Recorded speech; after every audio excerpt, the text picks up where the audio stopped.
sun-kissed babies, basking in the light, soaking up some beauty, which is unlimited. Never too much, never too little. Out has come perfection. This gorgeous chocolate baby.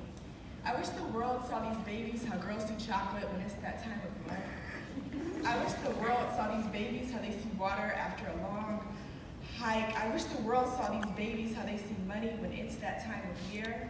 I wish the world saw these babies how they see their names on a wall printed on a diploma that has been rigged for them. I wish the world saw these babies how they see the news and find out a new Tony's Donuts is opening up near them. Skipping over the part where they talk about how another sun-kissed baby has been shot, another light has been burned out, another police officer has been set free. I wish the world saw these babies how I see these babies, because the book of How to Discriminate has been checked out, and if you don't return it, you will be fined. Actually, you won't. Every single sun-kissed baby that has blessed this earth will pay for you. I wish the world saw these sun-kissed babies like they see the sun. Blessed to have another day with them. Rare, rare kind. Keep us while you can.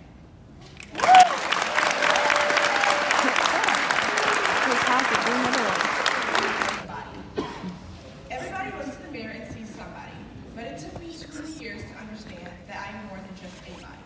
A body that is so tall it could only be useful for basketball. A body that is so thin it should be a sin. Wait, kind of seems like it is.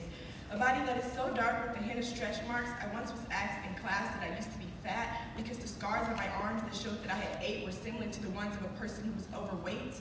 It took me too many years to understand that I am more than just my face or my weight, my butt or lack of gut, my hairstyle that I change up every once in a while because when I look in the mirror, that is what makes me smile. My high or poor eyesight. I am more than what you can see because my beauty lies deep underneath. My beauty is the way I talk, walk the way I walk, and don't care what your opinion is. Because it took me 14 years to turn 50, and now I know I am more than just this body.